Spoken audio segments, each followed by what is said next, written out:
Hello everyone. Welcome to astro speaks. நம்ம மனுஷங்க என்ன நினைச்சுக்கிட்டு இருக்கிறோம்னா, காசு இருந்தா போதும்டா, இந்த உலகத்துல வாழ்ந்துடலாம். காசு இருந்தா போதும், எது வேணாலும் வாங்கிடலாம் அப்படின்னு நினைச்சுக்கிட்டு இருக்கிறோம். ஆனா ஆக்சுவலா நம்ம காசை கொடுத்து கூட வாங்க முடியாத ஒரு விஷயம் ஒண்ணு இருக்குதுங்க. அது வந்து மனுஷன் உயிர் வாழ்றதுக்கு தேவையான ஒரு விஷயம். அதுதாங்க காத்து, அதுதாங்க ஆக்ஸிஜன். இந்த ஆக்ஸிஜனை கொடுக்கக்கூடிய மரமா இருக்கட்டும், காடுகளா இருக்கட்டும், இதெல்லாம் அழிச்சுப்புட்டு நம்ம வந்து அங்க வந்து வீடு கட்டுறது என்ன, ரியல் எஸ்டேட் பண்றது என்ன, ஐடி டெக் பார்க்னு பெரிய பெரிய டெக் பார்க் கட்டுறது என்ன, இந்த மாரி பண்ணிக்கிட்டே இருந்தோம்னா நம்மளுக்கு காத்து எங்கேருந்து கிடைக்கும்? இத ஏன் நான் சொல்றேன்னா, ரீசென்ட்டா போன வாரம் பப்ளிக் கூட இல்லங்க. சாதாரண நம்மள மாரி ஆளுங்க கூட இல்ல.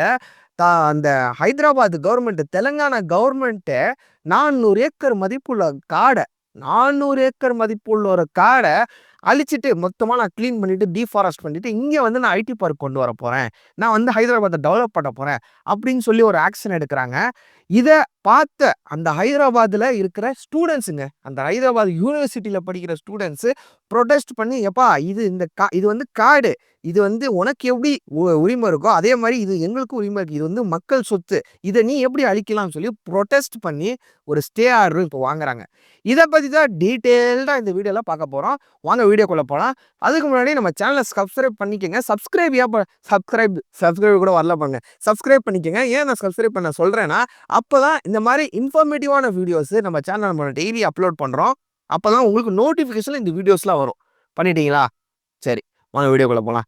நம்ம இந்த ஹைதராபாத் கவர்மெண்ட்ட பத்தி ஃபர்ஸ்ட் பார்த்துருவோம். ஹைதராபாத் கவர்மெண்ட் என்ன பண்றாங்கன்னா, இங்க வந்து நான் ஒரு ஐடி பார்க் கொண்டு வந்து தான் ஹைதராபாத் வந்து டெவலப் பண்ண முடியும். ஐடி பார்க், டெக் பார்க்ன்னு கொண்டு வந்து நம்ம வந்து ஹைதராபாத்த டெவலப் பண்ணலாம். ஏன்னா வெளியில இருக்கிற வேற மாரி மெட்ரோ சிட்டி மாரி ஹைதராபாத் அவ்வளோ இன்னும் டெவலப் ஆகல. நான் டெவலப் பண்ண போறேன்னு சொல்லிட்டு, அவங்க வந்து ஐடி பார்க் கொண்டு வரலான்னு சொல்லிட்டு ஒரு பிளான் பண்றாங்க. இப்ப ஐடி பார்க் கொண்டு வரணும்னா ஒரு லேண்ட் தேவை. கரெக்ட்டுங்களா?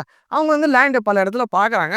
அப்ப அந்த பார்க்குறப்போ அவங்க வந்து ஒரு இடத்த நோட்டீஸ் பண்றாங்க. அந்த இடத்தோட பேரு தான் கஞ்சகச்சிபௌலி. கஞ்சகச்சிபௌலின்னா என்னடான்னா, கஞ்சகச்சிபௌலின்னா ஒரு புறம்போக்கு ஃப்ரீன்னு சொல்லுவாங்கல்ல, வேஸ்ட்டுன்னு சொல்லுவாங்கல்ல. இந்த பிரிட்டிஷ் காலத்திலேயே நம்மளுக்கு சில இடத்த வந்து ஃப்ரீயா குடுத்துருப்பாங்க. கரெக்ட்டுங்களா? இந்த பிரிட்டிஷ் ஆட்சியில இருக்கும்போதே. அந்த மாரி ஒரு இடத்த வந்து வேஸ்ட் லேண்டுன்னு குப்பை கொட்டுறதுக்குன்னு போட்டு வச்சிருப்பாங்கல்ல, வேஸ்ட் லேண்டுன்னு போட்டு வச்சிருப்பாங்கல்ல. அந்த மாரி ஒரு வேஸ்ட் லேண்ட நோட் பண்றாங்க. அப்போ பார்த்தா அது வந்து 400 ஏக்கர் இருக்கு. அதுவும் சிட்டிக்கு நடுவுல இருக்கு. ஏன் சிட்டிக்கு நடுவுல இருக்குன்னு நான் சொல்றேன்னா, இப்ப ஒரு ஐடி பார்க் கட்டணும்னா, நான் அப்புறம் என்ன அவுட்டர்லயா போய் கட்டப் போறோம்? அவுட்டர்ல கட்டப் போறதில்ல. நம்ம சிட்டி பக்கத்துல தான் கட்டப் போறோம். அண்ட் ஆக்சுவலா இன்னொரு விஷயம் என்னன்னா, அந்த காடு இருக்குல்ல, அந்த காடு பக்கத்துல தாங்க அந்த ஹைதராபாத் யூனிவர்சிட்டி இருக்குது. சரி, இப்ப யூனிவர்சிட்டிலாம் இருக்குப்பா. இங்க வந்து நம்ம ஐடி பார்க் கட்டலாம். அப்படின்னு சொல்லிட்டு அந்த கஞ்சகச்சிபௌலி அந்த லேண்ட் இருக்குல்ல, அந்த லேண்ட வந்து அங்க வந்து டெக் பார்க் கொண்டு வந்துடலாம் அப்படின்னு சொல்லிட்டு ஒரு பிளான் பண்றாங்க. ஆனா அது வந்து வேஸ்ட் லேண்ட் இல்ல. வேஸ்ட் லேண்டா இருந்தது தான். புறம்போக்கு நிலமா இருந்தது தான்.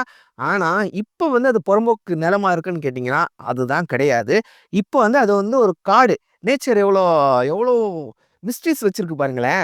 அங்க வந்து இப்போ ஒரு காடு. அங்க வந்து ஏகப்பட்ட ஸ்பீசிஸ், ஏகப்பட்ட அனிமல்ஸ் இருக்குது. எந்த மாரி அனிமல்ஸ்னா, ஃப்ளோராவா இருக்கட்டும், இல்ல ஃபௌனாவா இருக்கட்டும், கிட்டத்தட்ட 450க்கு மேல ஸ்பீசிஸ் வகைகள், அனிமல் வகைகள் வந்து அந்த காடுல இருக்குதாங்க. சாதாரண வேஸ்ட் லேண்டா இருந்தது. இப்ப அது காடா உருவாகி, அந்த காட்டுல இத்தன விலங்குகள் இருக்குது. அதுல வந்து கிட்டத்தட்ட 700க்கு மேல 700க்கும் மேல வகையான மரங்கள் இருக்குது அப்படிங்கிறாங்க. பிளஸ் 230க்கு மேல பேர்ட்ஸ் இருக்குது. ரேர் ஸ்பீசிஸ் பேர்ட்ஸ் இருக்குது. பிளஸ் அங்க இன்னொன்னு என்னன்னா, இந்த குட்டி, குட்டி பூச்சிகளா இருக்கட்டும், ரேர் ரேர் பூச்சிகளா இருக்கும்ல. இந்த அமேசான் காடுகள்லாம் பார்க்கக்கூடிய பூச்சிகள்லாம் இருக்கும்ல. பைத்தான் லஸ்லாம் இருக்கும்ல. அந்த காடுல இருக்குங்கிறாங்க. இந்த காட வந்து நாங்க அழிச்சுட்டு, இந்த இத்தன இருக்கிற 700 பிளஸ் வகையான மரத்த நாங்க அழிச்சுட்டு, இங்க வந்து நாங்க டெக் பார்க் கொண்டு வரோம். அப்படின்னு சொல்லி ஒரு முடிவு எடுக்குறாங்க. இது எதனால அவங்க முடிவு எடுக்குறாங்கன்னா, இது ஏன்னா, ஆ 20 வருஷத்துக்கு முன்னாடிங்க. 25 வருஷத்துக்கு முன்னாடி ஐஎம்ஜி ஐஎம்ஜி புளோரிடா அப்படின்னு சொல்ற ஒரு அமெரிக்கன் கம்பெனி. இந்த அமெரிக்கன் கம்பெனி வந்து என்ன பண்ணுவாங்கன்னா, இந்த ரியல் எஸ்டேட் பண்றது, இந்த செலிபிரிட்டீஸ் மெயின்டெயின் பண்றது ஒரு பெரிய கம்பெனி. ஓகேங்களா? இந்த ஸ்போர்ட்ஸ் கிரவுண்ட் கட்டுறது, இந்த மாரி ஸ்பான்சர்ஷிப் பண்றது, இந்த மாரி ஒரு பெரிய கம்பெனி. இந்த மாரி கம்பெனிக்கு வந்து இங்க வந்து நீங்க எதனா கொண்டு வாங்க அப்படின்னு சொல்லி இந்த லேண்ட வந்து அவங்களுக்கு வித்துருக்காங்க. 20 வருஷத்துக்கு முன்னாடி இந்தியா வித்துருக்குது. ஓகேங்களா? அதுக்கப்புறம் அவங்க வந்து பெருசா எதுவும் டெவலப்மெண்ட்லாம் கொண்டு வரல. அந்த இடத்த வந்து அவங்க யூஸே பண்ணல. அவங்க என்ன பண்ணாங்கன்னு தெரியல. சும்மா விட்டு வச்சுட்டாங்க. அவங்க விட்டு வச்ச காரணத்தினால தான் அது காடா உருவாகுது. அது ஒரு பக்கம். ஓகேங்களா? உருவானோனே அவன விட்டுறானுங்க. இப்போ வந்து என்ன பண்றாங்கன்னா, இந்தியன் கவர்மெண்ட் அந்த ஹைதராபாத் கவர்மெண்ட் வந்து, இல்ல அந்த இத வந்து எங்கள்ட்ட குடுத்துரு. நாங்க வந்து டெவலப் பண்ணிக்கிறோம்னு சொல்லிட்டு இந்த ஐடி பார்க் கொண்டு வரோம்னு சொல்றாங்க. ஐடி பார்க் கொண்டு வரோம்னு சொல்லிட்டு இந்த காட வந்து மொத்தமா நாங்க அழிக்க போறோம் அப்படின்னு சொல்லி ஒரு ஆக்ஷன் எடுக்குறாங்க. இத வந்து நோட்டீஸ் பண்றாங்க. இந்த காட அழிக்க இந்த காட வந்து மொத்தமா டீஃபாரஸ்ட் பண்ணலாம்னு சொல்லிட்டு வேலைகள், பணிகள்லாம் தொடங்குறாங்க. தொடங்குறப்ப இத நோட்டீஸ் பண்றாங்க. யார் நோட்டீஸ் பண்றாங்கன்னா, மக்கள்னா யாருங்க? ஸ்டூடண்ட்ஸுங்க. அந்த அந்த பக்கத்துல சொன்னேன்ல, அந்த யூனிவர்சிட்டி ஒண்ணு இருக்குதுன்னு. அந்த யூனிவர்சிட்டில படிக்கக்கூடிய ஸ்டூடண்ட்ஸு அத நோட்டீஸ் பண்ணி, அங்க போய் கேட்குறாங்க, "ஏவ்வா இது எதுக்கு நீங்க அழிக்கிறீங்க? இது என்ன அழிக்க போறீங்களா? காட என்ன மரத்தெல்லாம் வெட்டிக்கிட்டு இருக்கிறீங்க? யார கேட்டு வெட்டுறீங்க?"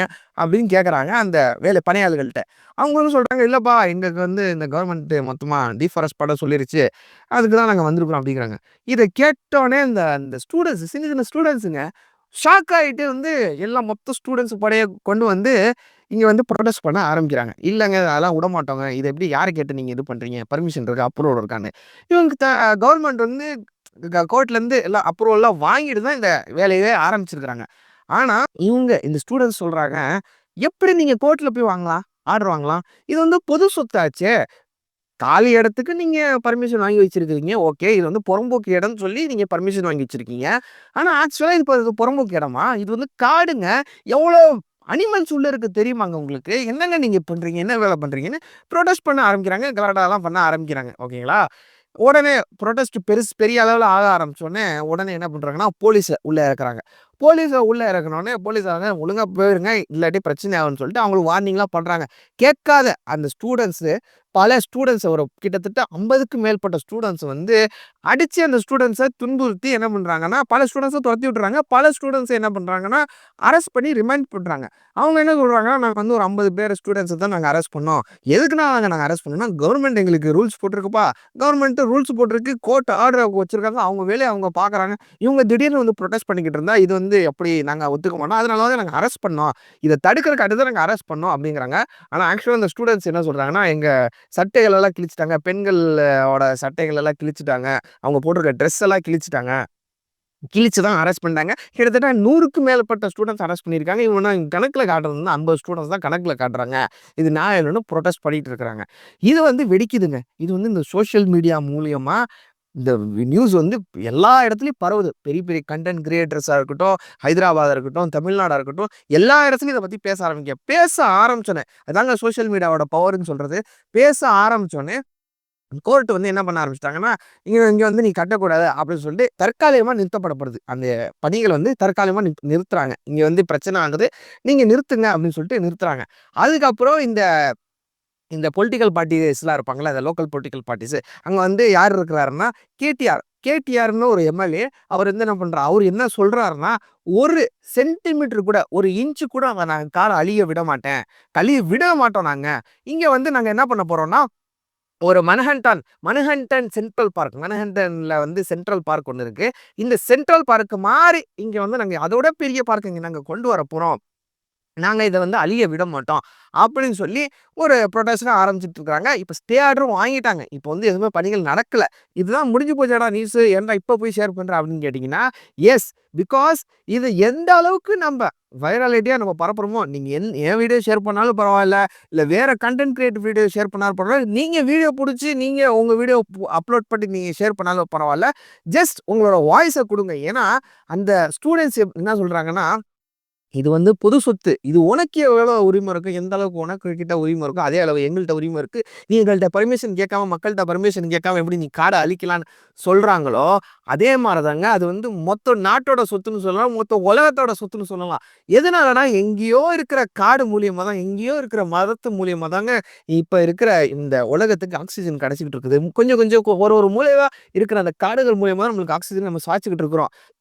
இந்த காத்து மொத்தமா எப்படி பொது சொத்து அதே அளவுக்கு தான் அதுங்க மரம். ஸோ, நம்மளும் நிக்கணும். இல்ல இன்னொரு விஷயம் என்னன்னா, இன்னைக்கு அங்க நடக்குது.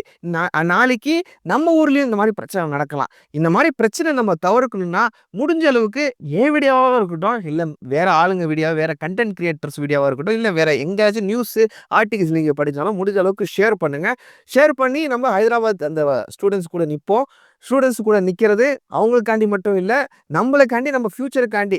எதனால சொல்கிறேன்னா, நாளைக்கு நேற்று நான் சொன்னேன்ல வீடியோவில், நாளைக்கு வரக்கூடிய ஜென்ரேஷனை நம்ம இப்போ அழிச்சுக்கிட்டு இருக்கிறோம். இப்போ நம்ம எல்லா மரத்தையும் அழிச்சிட்டு, நம்ம எல்லா காற்றையும் நம்ம சுவாசிட்டு, எல்லா காற்றையும் நம்ம காலி பண்ணிட்டு, எல்லா மரத்தையும் அழிச்சுக்கிட்டு நம்ம அங்கே டெக் பார்க் கட்டிட்டு போயிடுவோம். நாளைக்கு நம்ம எத்தனை வருஷம் வாழ போகிறோம்னு தெரியல, நம்ம போயிடுவோம். நாளைக்கு வரக்கூடிய ஜென்ரேஷன் எங்கே காசு கொடுத்து வாங்க முடியும்? எங்கே யாருக்கிட்ட காசு கொடுத்து வாங்குவாங்க சொல்லுங்கள்? யோசிச்சு பாருங்க, சிந்திச்சு பாருங்க.